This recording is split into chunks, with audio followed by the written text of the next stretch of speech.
Queridos, é uma alegria poder estar aqui hoje, continuando a nossa série de mensagens, a oração que Deus ouve.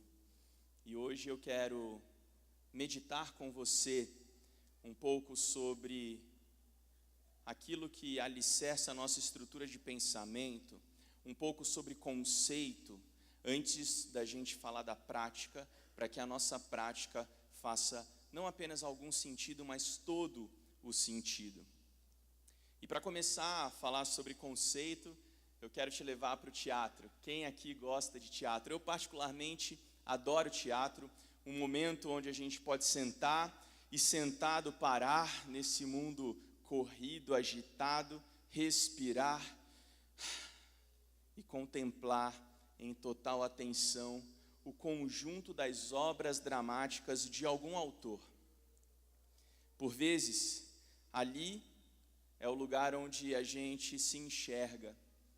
Mas é tão bom quando a gente para a nossa correria e senta para olhar, observar, ouvir.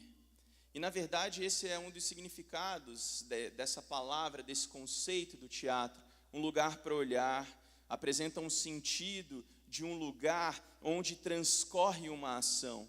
E você ali sentado no melhor lugar consegue apreender, pensar em tudo aquilo. E com frequência João Calvino falou sobre isso. Ele falou que, na verdade, fazendo referência ao mundo ao nosso redor, ele é o teatro da glória de Deus. O mundo é o teatro da glória de Deus, onde todas as coisas foram criadas, carregando em si uma forma e textura que traz a assinatura do nosso Criador, do autor e consumador da nossa fé. Por isso, nenhum elemento desse mundo está desconectado de Deus. Entender isso, pensar sobre isso, é muito importante nessa noite. Entender que não existe nada criado desconectado de Deus.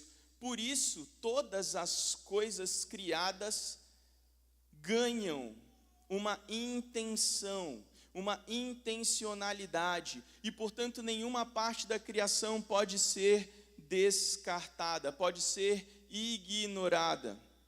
É interessante a gente pensar nisso, porque quando a gente vive as coisas ordinárias da vida, as coisas do dia a dia, as coisas comuns, e nós percebemos que Deus é o Criador de todas elas, tudo ganha um ressignificado, ganha um novo sentido.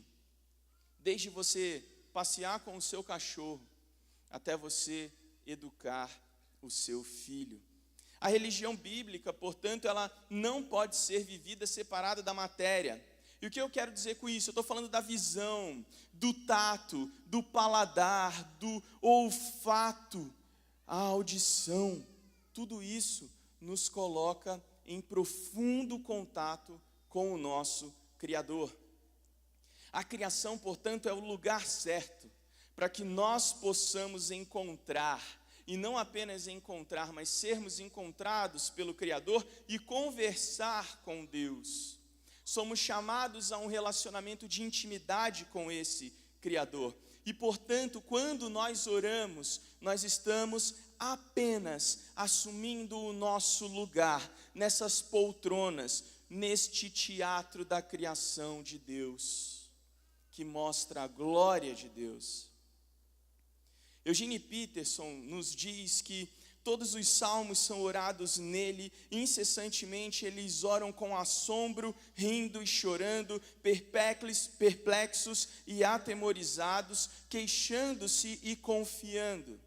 Nem tudo lhes agrada, e durante algumas cenas parecem dispostos a se retirar, mas permanecem. Eles não se vão, porque o negócio deles é a oração, e não há oração, verdadeira oração, fora do teatro. Desassociada da criação, a oração descamba para sentimentalismo tolo, misticismo snob e elitismo piedoso. A intenção da oração, segundo Eugene Peterson, não é refinar a nossa rude materialidade em puro espírito para não embaraçar o céu com as vulgaridades da carne. A oração não é isso.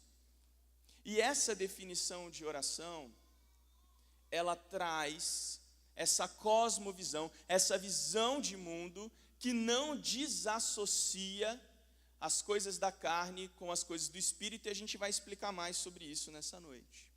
Para começar a entender esse conceito, que João Calvino já há muito tempo falou, a gente tem que entender que a palavra não se tornou uma boa ideia, um sentimento divino ou uma aspiração moral. Que bonito. Não, a palavra tornou-se carne e avançou e prosseguiu, transformando a água em vinho e posteriormente vinho, fazendo uma analogia com a última ceia, em sangue, falando da cruz de Cristo. A oração, portanto, ela ajuda esse processo de transformação da nossa vida, pegando esses nossos impulsos devocionais insignificantes e tornando-os sólidos, trazendo músculo para eles, ossos para eles. É prático, não é mais teórico, é vida e não mais discurso. Nosso Senhor nos deixa essa ordem para lembrar e recebê-lo no ato de comer o pão e beber o vinho. E nos Salmos, eu quero apresentar nessa noite esse conceito da metáfora, porque a física e a oração ocupam o mesmo espaço. Mas é importante a gente olhar para trás, entender um pouco da nossa história, entender um pouco sobre essa espiritualidade anterior à Reforma Protestante. Tomás de Aquino, por exemplo, disse, numa representação dessa perspectiva dualista, que a vida contemplativa é mais excelente, perceba, do que a vida ativa. Ou seja, é melhor você ser um monge, é melhor você viver num monastério, para que você seja uma pessoa espiritual, e uma pessoa espiritualmente saudável, que apequenou as coisas do dia a dia, jogou fora tudo aquilo que era da carne, que aliás a carne nos traz muitos problemas, e você abandonou tudo isso, e aí sim agora você é espiritual. Tomás de Aquino trazia essa perspectiva. E essa mentalidade dualista, nós temos essa herança desde a época medieval, onde existiu uma separação, e esse dualismo prático é mais ou menos assim, para você entender, divide a nossa vida em duas caixinhas. Tem aqui brinquedos do Teodoro, tá bom? E essa caixinha aqui é a vida espiritual. Essa caixinha aqui é a vida secular.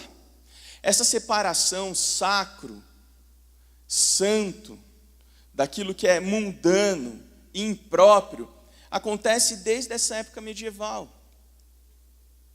E a reforma, ela critica exatamente isso, porque não dá para a gente dividir a nossa vida em caixinhas, porque com isso nós estamos diminuindo a criação do próprio Deus, indo contra a assinatura de Deus e atribuindo a assinatura de Deus a outros homens, pessoas, espíritos. Isso é do diabo, é tudo do diabo. É importante a gente entender o que está lá em 1 Coríntios 10, 31, porque o apóstolo Paulo combateu isso. Ele disse, gente, deixa eu explicar uma coisa para vocês, tudo na vida, inclusive aquilo que você come, inclusive aquilo que você bebe, deve ser feito para a glória de Deus. Quer comais, quer bebais, fazei tudo para a glória de Deus, nos diz o apóstolo. É interessante a gente pensar e entender que a reforma protestante confronta essa perspectiva dualista, essa mentalidade de dividir, de setorizar, de encaixotar a nossa vida.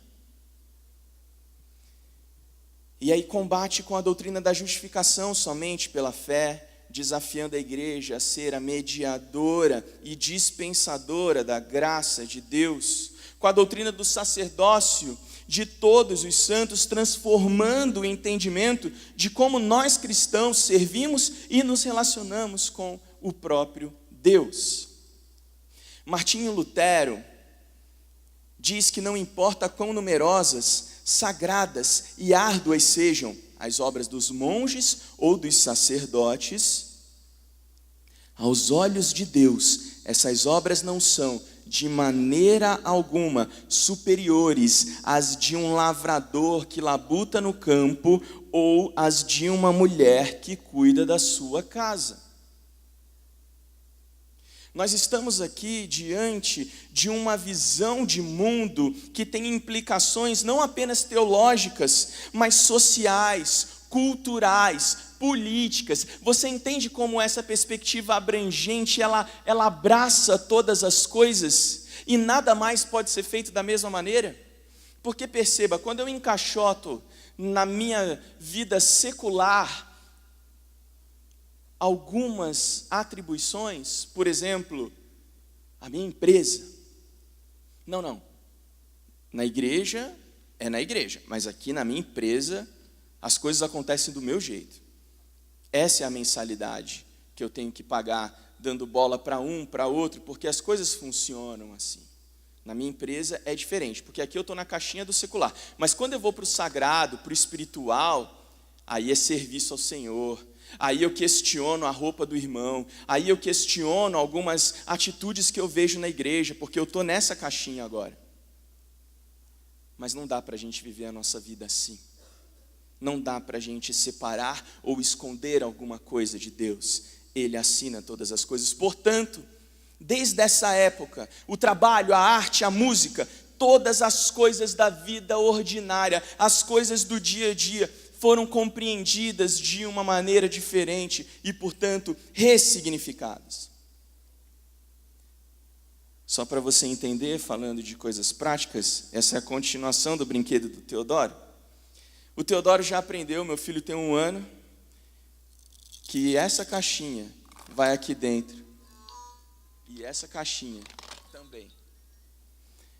Então aqui nós temos uma representação com as coisas do dia a dia, um brinquedo infantil, de que a nossa vida não deve, portanto, ter nenhum tipo de divisão, porque o Senhor é o dono da girafa, Ele é o dono de todas as coisas, Ele é o dono de toda a vida. Mais para frente, a Abraham Kuyper vai falar uma coisa sobre isso. Ele vai dizer que não existe nenhuma área de todo o domínio da existência humana sobre qual Cristo, que é soberano sobre tudo, não diga: isso é meu, isso é meu, isso também é meu. Gente, isso muda tudo, isso muda tudo, e a gente tem que entender esse conceito, antes de falar da prática da oração. Mas tem aqui um perigo, e a gente tem que tomar cuidado com isso, porque existe a presença do gnosticismo. E gnosticismo significa, gnóstico significa aquele que sabe. E aí nessa perspectiva da gente achar também, através da oração, que quando a gente está buscando a excelência com Deus, se decidindo, optando por uma vida de oração, e a gente se percebe diante de 2 elementos, nós temos que tomar muito cuidado para não cairmos nessas armadilhas. Desprezo pelo material e cobiça pelo secreto. O gnosticismo basicamente vai orbitar diante dessas 2 grandes lutas para o ser humano. Porque ele vai dizer que, olha, você precisa menosprezar a matéria, a carne é horrível, é corrupta, e sim, nós sabemos disso, nós cremos na doutrina da depravação total. Contudo, o nosso Senhor nos deu a vida e nos restaurará em novos céus e nova terra. E os gnósticos se deleitam em segredos, eles são pessoas bem informadas, e às vezes, quando a gente está buscando ser pessoas de oração, essa coisa meio mística nos envolve, essa coisa do segredo vai mexendo com o nosso coração, e a gente quer, através, às vezes, do conhecimento, descobrir mais sobre Deus. E conhecimento ser igual a relacionamento com Deus fica uma coisa um pouco confusa e nós devemos tomar muito cuidado. Mas quando a gente lê Abraham Kuyper, Quando a gente vai e ouve aquele primeiro-ministro holandês, pastor, acadêmico, jornalista, falar que não existe nenhuma área de todo o domínio da existência humana sobre qual Cristo, que é soberano sobre tudo, não diga, isso é meu, esses perigos já vão embora. Porque nós não procuraremos nenhum conhecimento além da palavra de Deus. Perceba que eu não estou dizendo que não vamos estudar, não vamos ir à academia, não é disso. A parte acadêmica é extremamente importante. Contudo, ela é criação de Deus. A primazia não é do academicismo, mas a primazia é do Senhor e, portanto, a academia é ressignificada. Os estudos são ressignificados, o conhecimento inteiro é ressignificado. É sobre isso que eu estou falando. É esse conceito que muda a nossa visão, a nossa lente do óculos para ver o mundo e todas as coisas. Então, viver sobre essa perspectiva é uma perspectiva que transforma, é uma perspectiva que eleva os afazeres ordinários, eleva a forma como você passeia com o cachorro e a forma como você educa o seu filho, a forma como você lida com a sua empresa. Tudo é ressignificado, porque não existe mais divisão de matéria e espiritual. Você não tem mais uma divisão do Leandro secular e do Leandro sagrado. Não, é Leandro, filho do Deus Altíssimo, adotado em Cristo Jesus e capacitado segundo o poder e a atuação do Santo Espírito de Deus, que pode fazer tudo o que Deus permitir, para a glória dEle, para revelar a assinatura dEle. Então, além dessa mentalidade transformar o nosso dia a dia, ela também transforma a nossa vida de oração. E eu quero falar sobre a metáfora. A metáfora é um antídoto dos salmos contra o veneno do nosso mundo atual, dualista, gnóstico, que ignora a matéria, que enfatiza o conhecimento, que separa uma coisa da outra. Isso não existe, e os salmos são exatamente essa comprovação de que quando oramos, não nos elevamos acima das trivialidades do mundo material, mas as abraçamos. E quando abraçamos as coisas do dia a dia, nos tornamos íntimos daquele que criou todas as coisas. A gente começa a ver a beleza de Deus, essa assinatura de Deus em todas as coisas criadas por Ele, para a glória dEle. A metáfora observa e então, aplicada na oração, santifica todas as coisas. E a criação, adentrada como se em um teatro com atos de oração, é vista daquele lugar que nós temos uma boa visão, com mais atenção que de outra maneira, e então podemos orar como se deve orar. O livro de Salmos, conhecido como livro dos louvores, poemas entoados com acompanhamentos de instrumentos musicais, coleção de cânticos. O livro de Salmos explora o mais profundo da experiência humana. É visceral, a gente vê o salmista sofrendo, chorando, gritando, rasgando a roupa, rasgando o coração. Não tem mais aquela questão distante, ou aquela questão da oração que muitas vezes a gente traz para o nosso dia a dia, da falsidade, da hipocrisia. A gente está chorando, desesperado, e a gente vai orar e parece que a gente se afasta de tudo isso, e vai orar aquelas palavras que nós aprendemos, aquele roteiro que nós decoramos, e continuamos dizendo por aí que não fazemos vãs repetições. Mas a gente ora sempre a mesma coisa, da mesma maneira, seja no levantar, no desejum, seja no anoitecer, seja na dinâmica do seu dia a dia. Isso precisa ser ressignificado. E o livro de Salmos, com essa prática pessoal, nos seus 150 cânticos, que permeiam a criação nos períodos patriarcal, teocrático, monárquico, exílico e pós-exílico, quase 1000 anos aqui de história, serve como hino que é o guia devocional do povo judeu. E eu quero convidar você para que a gente olhe para o Salmo 18 e tire lições práticas agora para o nosso dia a dia, entendendo esses conceitos e ressignificando todas as coisas. Salmo 18, o salmista começa: eu te amo, ó Senhor, força minha, o Senhor é a minha rocha, a minha fortaleza, o meu libertador, o meu Deus, o meu rochedo em quem me refugio, o meu escudo, a força da minha salvação, o meu alto refúgio, invoco o Senhor, digno de ser louvado, e serei salvo dos meus inimigos. Laços de morte me cercaram, torrentes de perdição me impuseram terror, cadeias infernais me envolveram e tramas de morte me surpreenderam. Na minha angústia invoquei o Senhor, gritei por socorro ao meu Deus. Do seu templo ele ouviu a minha voz e o meu clamor chegou aos teus ouvidos. Então a terra se abalou e tremeu. Vacilaram também os fundamentos dos montes e se abalaram, porque Deus está virado. Das suas narinas subiu fumaça e fogo devorador saiu da sua boca, dele saíram brasas ardentes, ele baixou os céus e desceu, e teve sobre os pés densa escuridão. Das trevas fez um manto em que se ocultou, escuridão de águas e espessas nuvens dos céus eram o seu abrigo.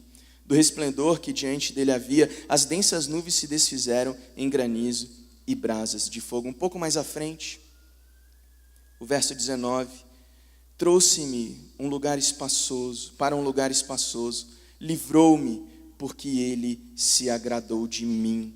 O Senhor me retribuiu segundo a minha justiça, recompensou-me conforme a pureza das minhas mãos. Um pouco mais à frente, no verso 30, o caminho de Deus é perfeito, a palavra do Senhor é confiável, ele é escudo para todos os que nele se refugiam.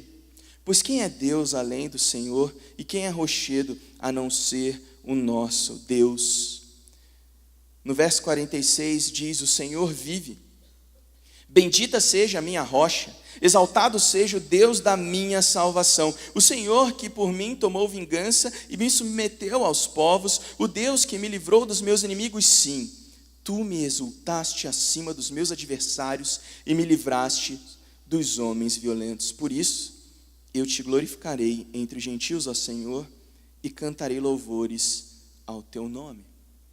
A estrutura desse salmo, do verso 1 a 3, nós temos um hino de louvor introdutório, profundo, íntimo, sincero: eu te amo. Esse louvor baseia-se na percepção de que Deus significa para o salmista Davi. Do verso 4 ao 19, nós vemos um quadro desse livramento divino. Deus livrou-me. Quando o salmista, no seu desespero, clama por ajuda, a terra treme, o Senhor trovejou e o livramento veio. Do verso 20 ao 30, nós temos a base desse livramento divino.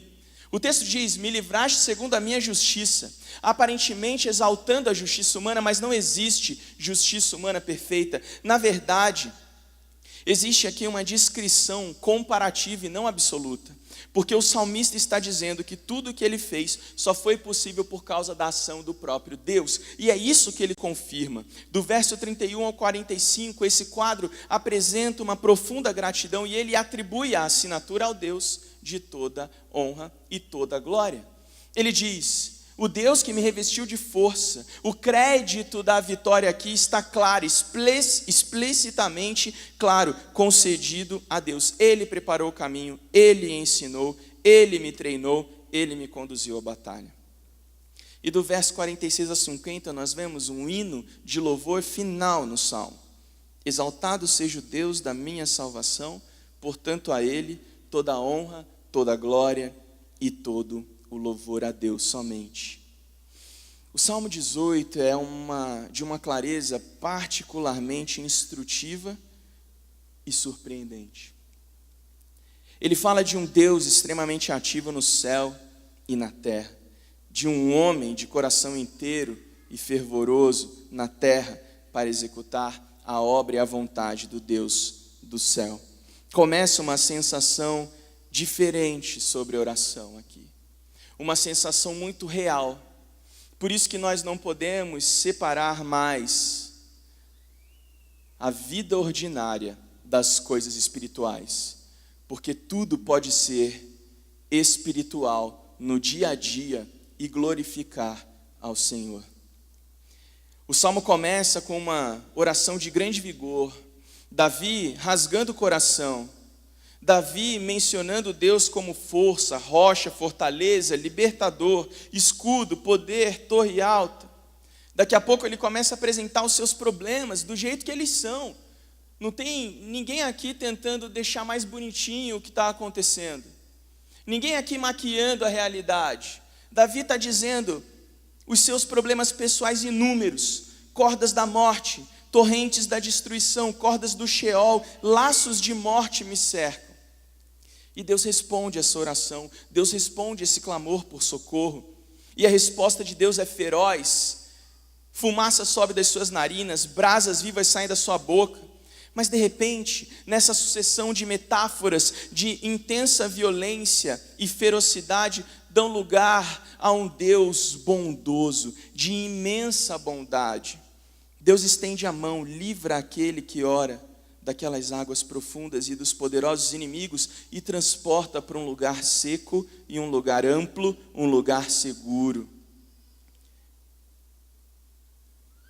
A tarefa da oração, meus queridos, não é refinar a linguagem num ponto onde nós iremos atingir um certo nível de espiritualidade abstrata, distante, teórica.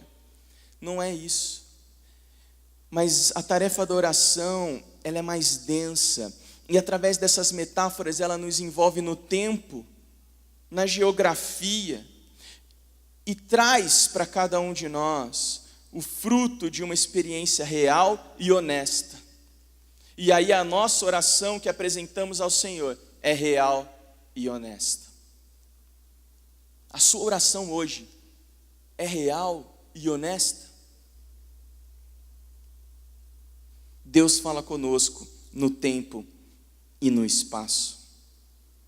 E os salmistas nos levam a esse teatro da glória de Deus, onde podemos ver montes saltando como carneiros, no Salmo 114:4. Ouvir as árvores do campo baterem palmas, como diz em Isaías 55:12. Uma linguagem que é repetida pelos salmos, a linguagem da metáfora. Eles nos ensinam a orar com os nossos olhos abertos e não com os nossos olhos fechados. Aliás, nos ensinam a orar com os nossos olhos bem abertos, sem dualismo, sem gnosticismo. É interessante também que os salmistas, principalmente Davi, sabia muito bem a diferença entre um ídolo e uma metáfora. Um ídolo reduz e aprisiona, uma metáfora expande e conecta. Deus foi chamado de escudo, mas em nenhum momento ninguém pegou um escudo e começou a adorar aquele escudo. Então não confunda as coisas que Deus faz, e não confunda essa linguagem metafórica, real, com um Deus que deve ser adorado de uma perspectiva mundana, onde você adora aquilo que Deus faz e não aquilo, ou quem Ele é.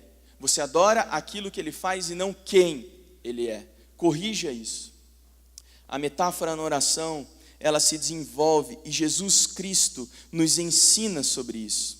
Em conformidade com os salmos, Jesus nos ensinou a orar por metáforas. Lucas 11:2, quando vocês orarem, digam assim: Pai.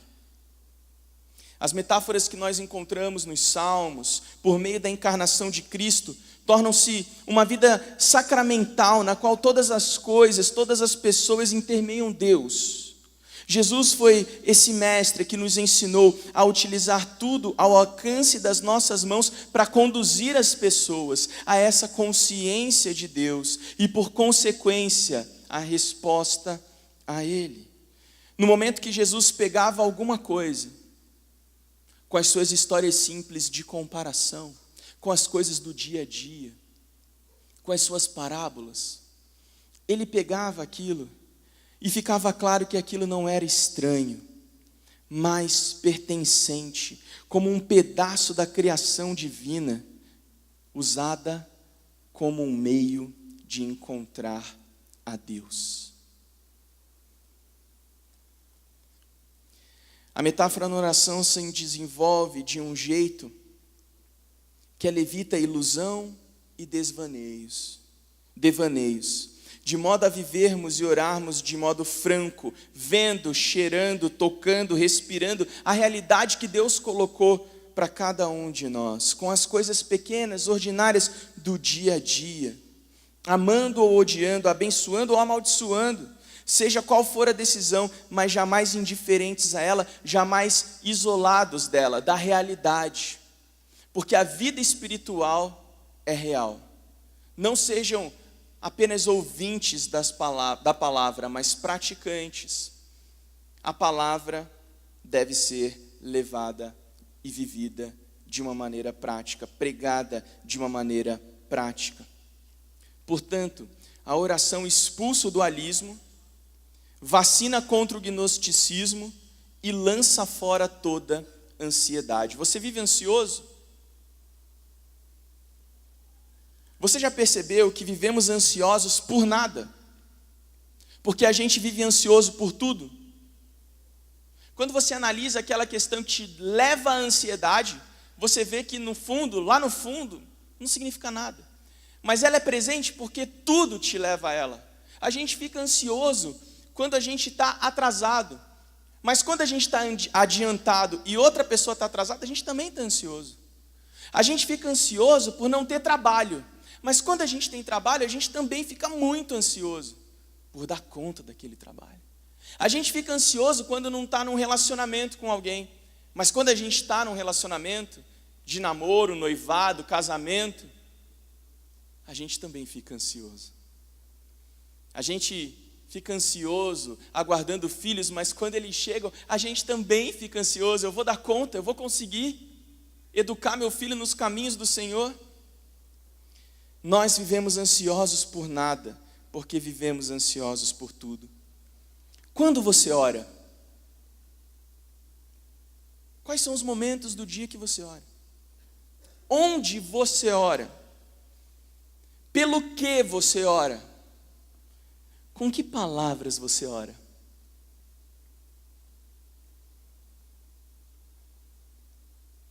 Entendendo esse conceito, entendendo essa visão de mundo, que Deus é o Criador de tudo, ore em todas as horas, ore em qualquer lugar, ore por tudo, ore com todas as suas palavras, seja ajoelhado, ou deitado, ou em pé, ou batendo no peito, ou chorando, ou pulando de alegria, use as suas palavras. Você quer saber qual é a oração que Deus ouve? Deus está perto em Jesus Cristo, Ele está ouvindo. E em Jesus, o Cristo, o Filho de Deus encarnado, a sua oração não é apenas ouvida. É claro que tem uma tradução aqui do Espírito Santo, né? Mas ela é respondida. A oração é respondida. Entendendo esse conceito, a nossa oração, como toda a nossa vida, ela é ressignificada. Ela é ressignificada. Falando em oração, está chegando o momento mais aguardado do sermão, aquele que a gente vai orar. E a gente não orou até agora nesse sermão, porque a gente precisava ressignificar alguns conceitos para que a nossa oração ganhasse um novo sentido e profundidade nessa noite.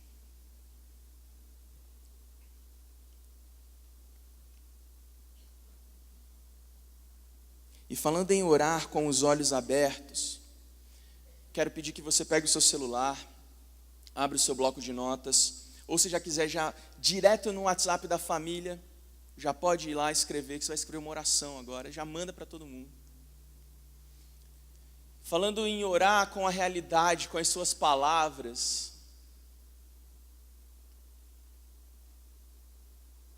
você vai falar com o Senhor agora e escrever aquilo que você está pensando, sentindo.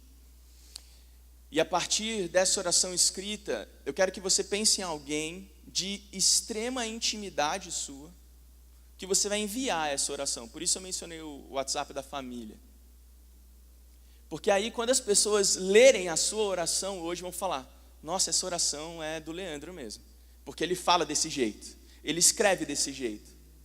E esse é um exercício para a gente começar a olhar para as coisas do dia a dia, com aquilo que Deus nos deu, com o instrumental que Deus nos deu, com a história que Deus nos deu, com o momento que estamos vivendo agora, e começar a fazer orações reais, honestas e verdadeiras. Aproveite esses minutos, escreva a sua oração, e eu vou encerrar lendo uma oração já escrita em um outro domingo.